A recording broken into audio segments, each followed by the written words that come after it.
Thank you for joining another episode of Mothers War on Violence. This is Yolanda Wallace, and I'm your host. We're listening to 89.9 FM here at WCBU.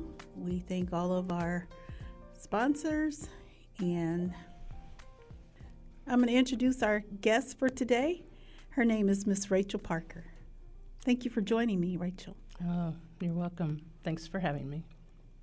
I invited you to the studio today so that we could talk about your son and what we've been trying to do together and what you think needs to be done in the city. So we'll start off by you telling us about your son and what happened to him. And Okay, well, on the night of June 3rd, 2020, I had come home from the bakery. I was working late that night, and I got a phone call.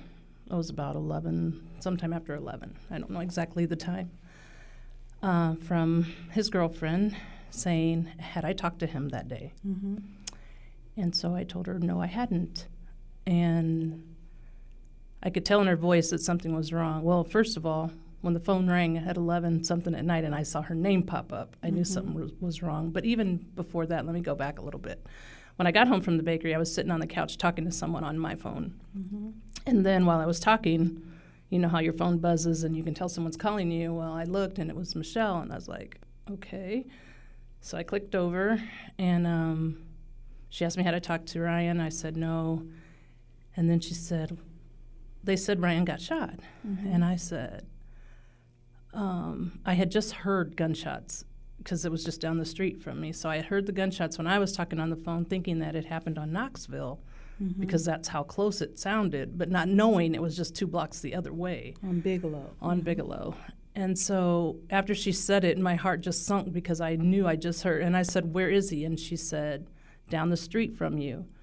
And so, of course, I immediately, got my stuff together and went down the street. Well, the police had everything. There was cars everywhere, Right. Police cars and Tape and everything. ambulance. And I couldn't even see tape because they wouldn't even let me get down that far. I was on Nebraska. And I got out of the car. I just pulled up to the edge of the street, got out of the car, and the cop was there. And I asked her, could I go down the street? I said, I heard my son might have gotten shot. Can I go down there? And she said, no, I can't let you down there. So by the time she said that, I saw an ambulance pulling away, and I thought, well, I'm just going to follow the ambulance. So I get back in my car, and I just follow the ambulance, praying the whole time that that's not him in that car. Mm-hmm. So then I get to the hospital, and the ambulance pulls up, and I couldn't even get out of the ambulance. I was too scared to get out, so I sat there, and I wish I would have got out because I just should have gotten out. Anyway, I finally got the nerve to get out of the ambulance, and it was during COVID, so they wouldn't let me go in to the hospital. So I stood outside the door. The lady came to the door. I told her why I was there. She told me to just wait. So I waited outside. I called my friend Chris back and told him that I was at the hospital, that they said Ryan had gotten shot, but I didn't know if it was him or not. Well, in the meantime, some of his friends or whomever came up there asking me, about him, and that was him. But nobody knew any information, or they wouldn't tell me, how bad it was. So I just waited outside, and then finally a nurse came out, and she said that it was him, that they were working on him. And I asked her how bad it was, and she said, I can't say. I just know that they're working on him. Right. So I waited, and I don't even know. It seemed like a really long time, but I don't know how long it was. And then she was coming out again, and she had the chaplain with her.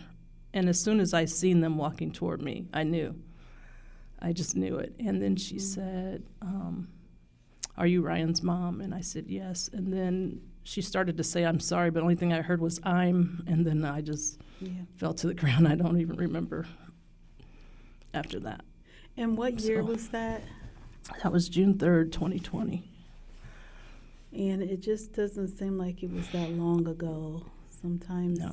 it I bet you have times when you hear about the gunshots that happen in the neighborhood Yeah. that remind you. Yeah. I can't of- even watch a show anymore where they're Yeah, shooting yeah, because it I- just, I I don't know, it still- just hits you totally different. Yep. I totally get that. Oh. Sometimes it's hard for me to watch the news sometimes too because it's overwhelming. It kind of makes a trigger effect that continues to keep happening, which is Yeah. why we're having this episode today about the unsolved murders in our city. In 2021, there was 34 people who had been killed by gunshots, and there was a total of 14 unsolved murders in that year. The year Ryan was killed, there's about maybe 7 or 8 unsolved murders that year as well. It continues to be something that no one's talking about, and I know that when it comes to what's caring about what's happening in our city, and we're looking at violence, and we're right on the brinks to starting Cure Violence, and we're on the brinks of trying to, all these thousands of dollars pouring into the city for Stop the Violence or nonviolent or prevention of violence and stuff like that. I've been going to the safety net meetings to, just to see what they're about. I've been off for some medical reasons, and I just went to visit just to see what they're like and stuff like that. And I am really surprised that the topic has never come up. About unsolved murders? Right. It's not one of the things. Most of the time when I hear about why they think these murders happen, it's because of the music. It's because of the, video games or something like that. Parents aren't watching their kids or something like that, or kids are out of control, they're teenagers. But I've never heard that, is it possible? And so I brought it up at one of the safety net meetings, and I said to them, I said, there's so many unsolved murders that are in our Peoria area. And I hear us talking about violence in these meetings, and I don't hear not one person say or mention that maybe the unsolved murders is contributed to the violence in our area. I'm not saying that that's everything, but I'm just saying don't overlook that. I mean, there are, to each victim that has been murdered, there are family, they have parents, they have friends, and these people make up our community. And how many children are being raised right now without their fathers? Yeah. They have an uptake on female, who are doing crimes and stuff like that, or females that are even being killed. But it does not come close to the number of African American men who are being killed. Now, we have some minorities not minorities, but some whites and maybe one or two, Hispanics, but the majority every year has been African American men. I think what we don't do is, like you're saying, is put it in front of people's faces enough. Mhm. Because you forget. Mhm. Especially if it didn't affect you personally. Right. It's easy to forget. Yeah. But if there was just some way, and I know there's Crime Stoppers, and for a while Mhm. they even ran, and I'm going to call them again since it's getting ready to come up on his anniversary again, Right. to run it again. But to me, why stop running them? That, to me, Crime Stoppers should be something that is run constantly and that keeps running until they get results. It used to, and I even had a conversation with them about the president, Mrs. Kramer, trying to figure out what they do. And since post-COVID, they don't really have a lot of money, I guess. I don't know. But it's, because during the COVID year, they weren't able to raise money, and sometimes a lot of things come by donations. But if they're not solving them, they're not paying anybody out anyways. So there should be money stored up somewhere. That's true, which is why we tried to help. I mean, with the Who Killed Me poster campaign, but that's still doesn't seem to be enough. But with that being said, what are the effects that you, because you have participated in the Who Killed Me poster campaign, what are the effects that you have noticed when those posters are out there? Have you noticed anything that maybe it, because the only thing I've ever heard from some of our families is that it stirs up the name. It stirs up stirs the pot.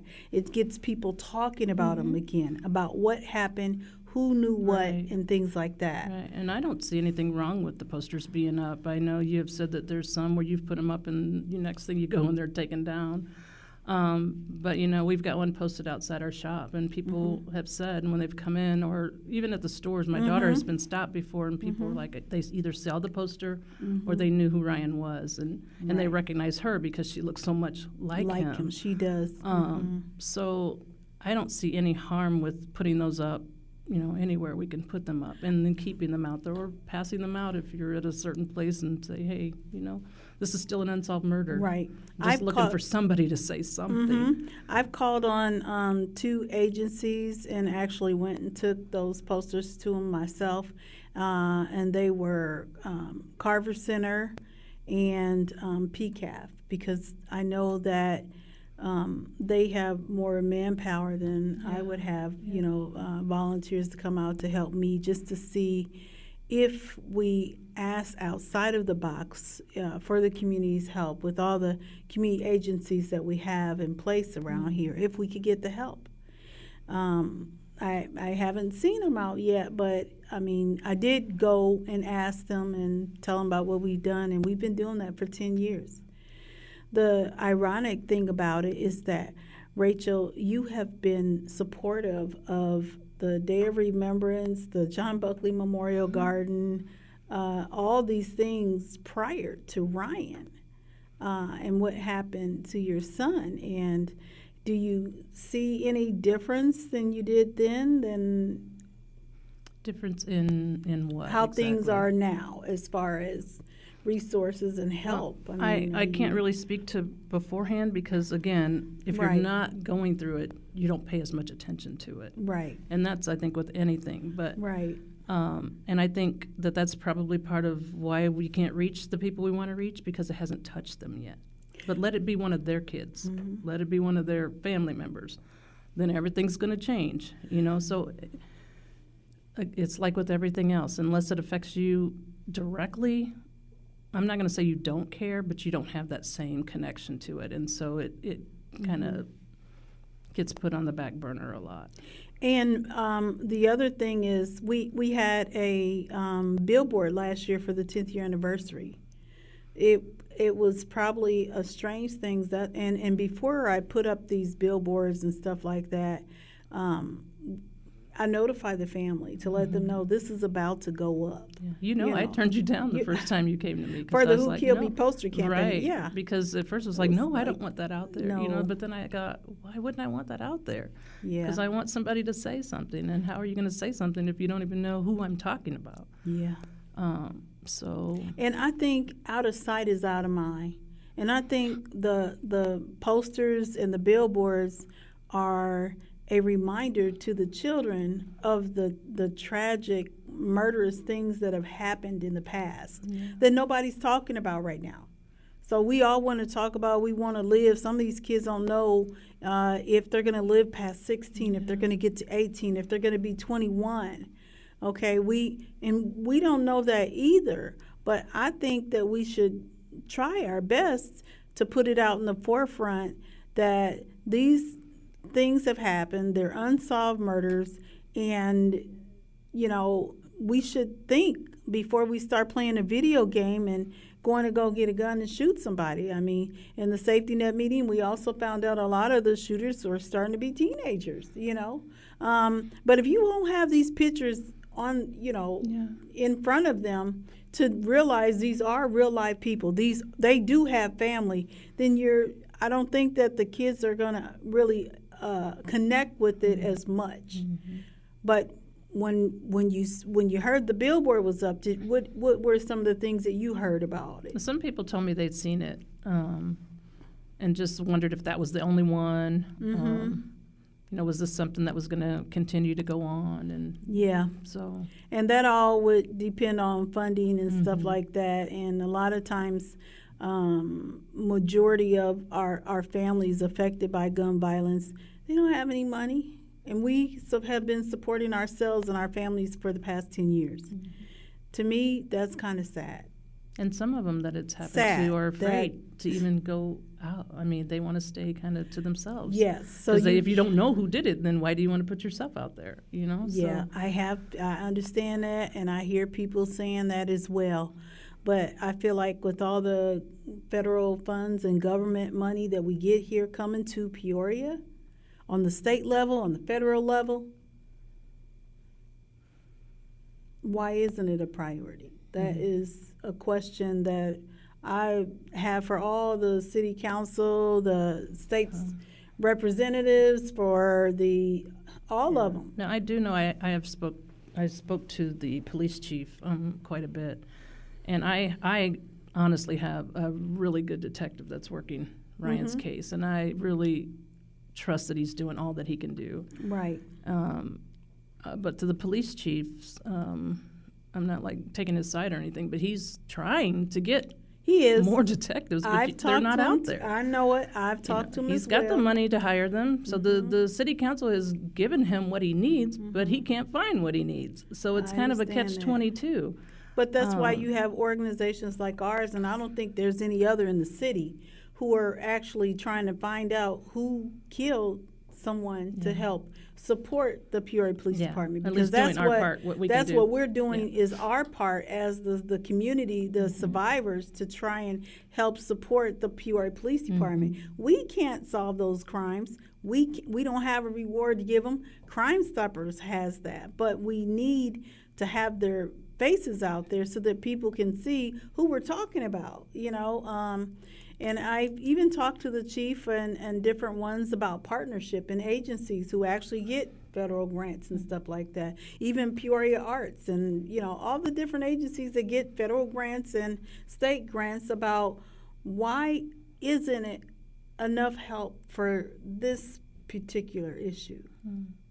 It's not, it doesn't seem to be something that's high type priority. Because I don't think they know exactly what to do. I mean, they're doing their part. They're doing what they're supposed to do, but there's something missing. And other than people opening their mouths and saying what they saw, Mm-hmm. there's something missing that's not connecting the dots so that these murders can be solved. And to me, it's But we can't find having partners. more people. How can you find partners that are interested, that buy into what you're saying, unless it's happened to them? True. That's But what I'm finding. It's a dead end because they're just like, no, why would I want to worry about that? I'm trying to stop him from getting there. That's what all this Yeah. is for. I'm trying to stop him from getting there. I understand you are talking about prevention. Yeah. But when you are talking about prevention and you fail to realize the survivors that are left behind, it's like we're all chasing our tails. It's like we need to find a common ground that we can support our families of unsolved murders. I mean, that's why I've taken it on, because it's like there's no one at all dealing with it. Nobody's talking to it. I talk to all the players. What else do we need to do? We can, the police, like you said, they have a shortage of police officers. I just want to tell you, Rachael, it is really like a hard thing to even talk about the unsolved murders. Sometimes in conversations in the community and talking to different agencies, some people agencies are uncomfortable with that conversation because they don't have an answer. And I'm not looking for an answer. I'm looking for a solution to heighten the awareness. I've even asked different agencies, without calling each one of their names, if we could partner on a billboard so that we could continue to put that out there. And if there were other, organizations that wanted to, sponsor a billboard. We're open to that. That goes to our new project about us doing the playing cards for unsolved murders. Yeah, no, I think that's a really neat idea that you found, that they're doing somewhere else and replicating that here. Exactly. And these ideas are nothing I've come up with on my own. They've come from different places. Rachael, you have been active in the neighborhood and the community for years, just, going to the neighborhood alliances and and so have I. That's why we went to bring things back to our city, through our mayor, through our, to make a change, to make a difference in our area. And when we bring them back, a lot of times I found we're not able to implement the programs in our area. But it doesn't discourage me or stops me from going or trying, like this program with playing the cards. It's an opportunity to get the face out there. It's an opportunity to remind the community of our tragedies so we don't continue to repeat them. Because I think if it's absent, from our seeing it, we tend to forget about the tragedies that have already happened. And that was one thing I had learned. We're on with the next murder, on with the next victim, on with the next situation that occurs or shooting, And then the piles pile up with the ones that are and unsolved. they are. And they get pushed back further and further. They get pushed back further and further. Did you explain to everyone what the cards are and letting more people know about what you're trying to do to see if they want to just make a donation where they can send the money to?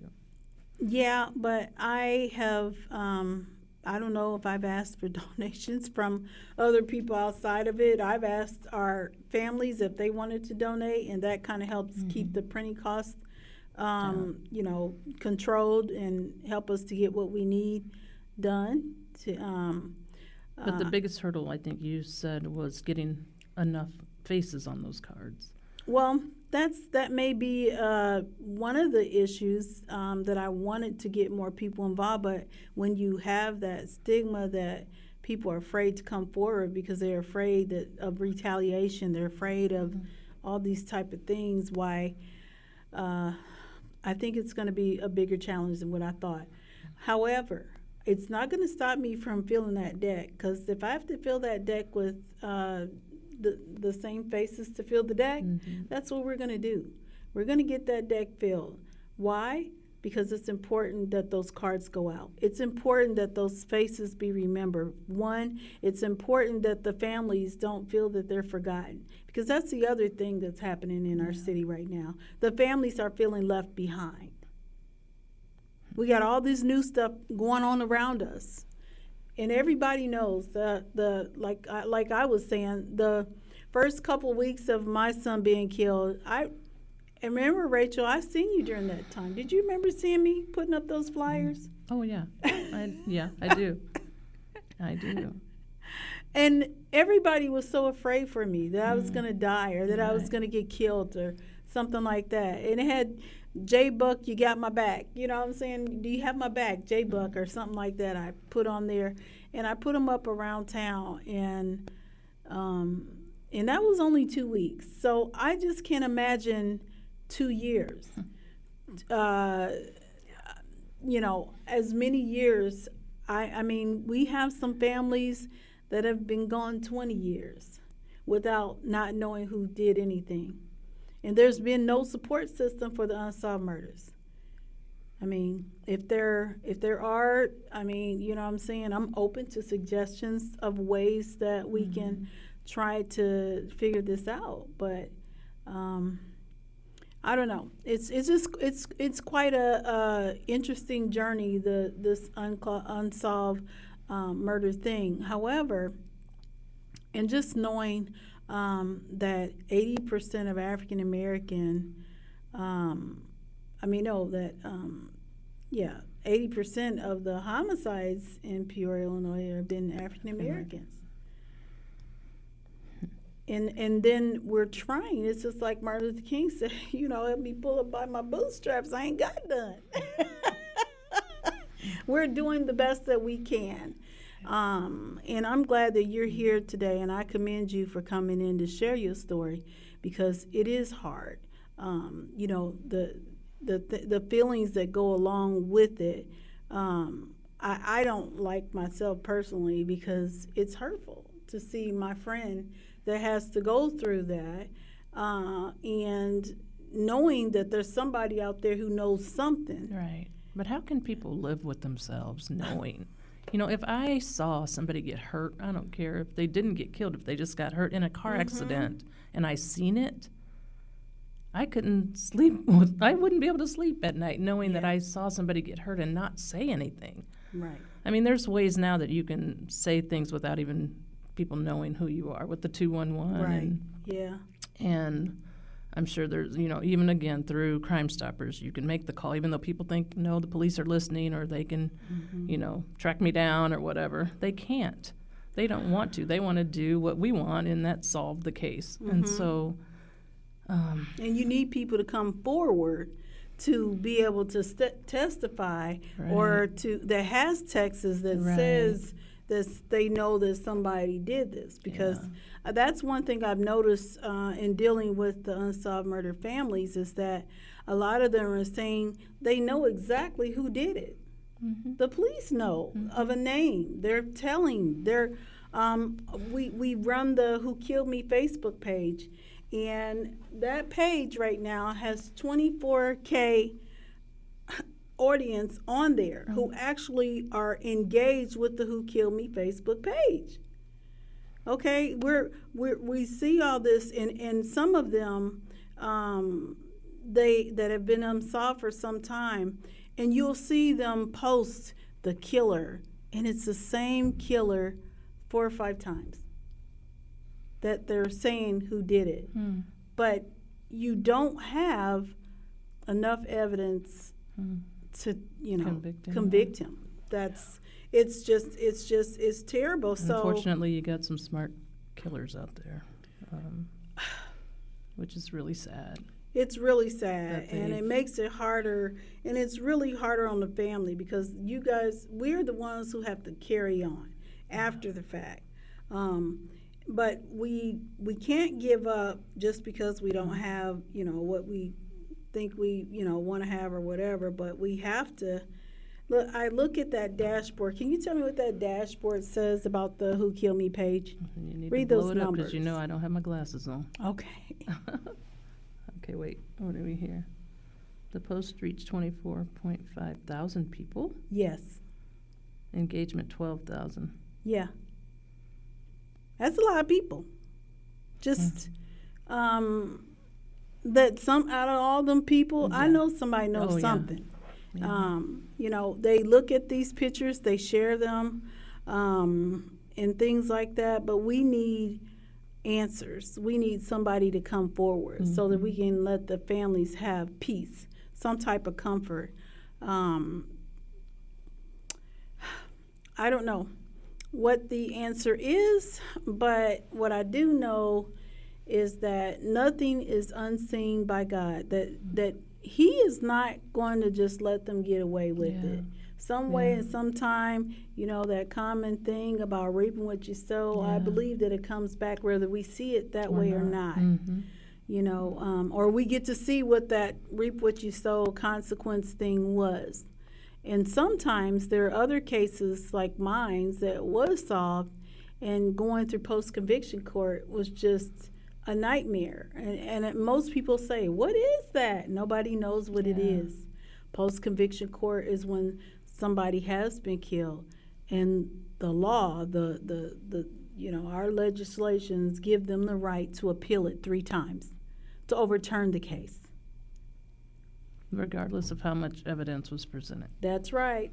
And then give them an opportunity. They say they do that to give them an opportunity to make sure that they can't get out, by saying if you don't have enough evidence to present your case these 3 times that we're giving you, then it's a done deal. You can't get out.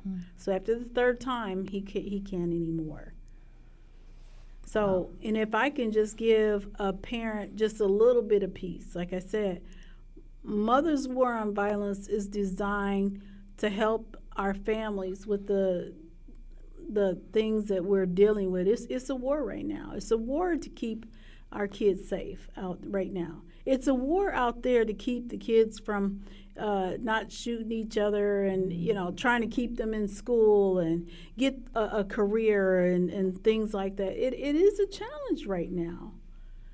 And it's hopefully our families are tuning in, and it's giving them some encouragement of some resources that they can go to for help. So if anyone wants to sign up for the Who Killed Me playing cards, it's best that they go through the Who Killed Me Facebook page and send a message, and then we'll meet with you, and you have to have a clear picture. 1, and then 2, you have to sign a photo release, and it has to be done by a parent or next of kin. On the Who Killed Me Facebook page, I get people sharing pictures with me all the time of unsolved murders.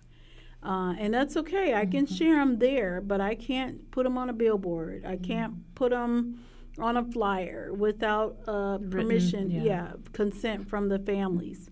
The Peoria Police Department has been very supportive. Chief Echeverris has been very supportive of our efforts. And it just seems like, well, actually now it's about a year now, Rachel. And we fought for the gun buyback program. And they've done it twice. And they've done it twice since then. 2 successful runs at it. Yes. And but we know in that area there still needs to be more.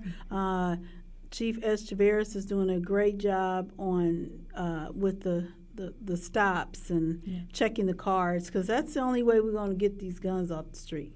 And I'm hoping that any of those guns, I hope that they find somebody who has a body on them guns. That's what I'm hoping, to solve one of these unsolved murders.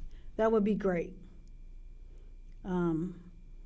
But anyway, thank you, Rachael, for tuning in to an episode of Mother's War on Violence, and best wishes to you and your family. And we know the Lord is in the midst of all these things, and He is going to bring justice in some kind of way. I believe that. Because with our families and stuff, we do the best we can to raise our kids. No, our kids are not perfect. But we still deserve justice. Right. No matter what anyone's done, it That's doesn't right. give anyone else the right to play God and it does not. take a To life. shoot them down like a dog on the street. I did never have believed that. I used to joke with my kids when they were younger and says, "I brought you in this world, take you out." That's right. Yeah. I will, not Right, someone else. Right. Well, of course we weren't anyway, but what I'm saying, we just don't feel that that's not the way that God would have us to do. And for those that are listening, the younger people, we want the younger people to value life.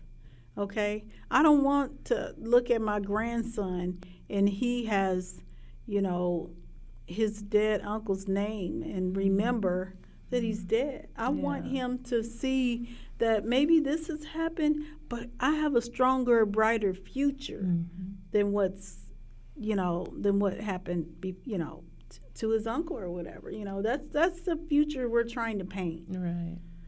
So, and I know all the agencies in our area are working hard to find new ways. Like they've got gaming and stuff like that. The East Bluff Community Center has some things going on for gaming centers, the Carver Center, Proctor Center. All our community centers are trying to get things together for the summer. Youth. Yeah, especially with there's really not anything for the kids to do, especially now with round 1 closing too. Yeah, I know. And the skating rink is closed, so it's like, okay, where are they going to go? Chuck E. Cheese is the only place, and that's for little kids. I know. So it's going to be a struggle for parents. But Art Inc. is doing some really neat things for kids, and like you said, Proctor Center and East Bluff. So there's a lot of places that are. They're getting ready. The prevention side of things are Friendship getting ready for the summer. Yeah. And when it comes to the summer, that's one of those fears that we always have. Every time it starts getting warm. Yeah.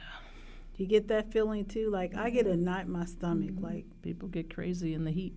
Yeah. For whatever reasons, I don't know, but yeah.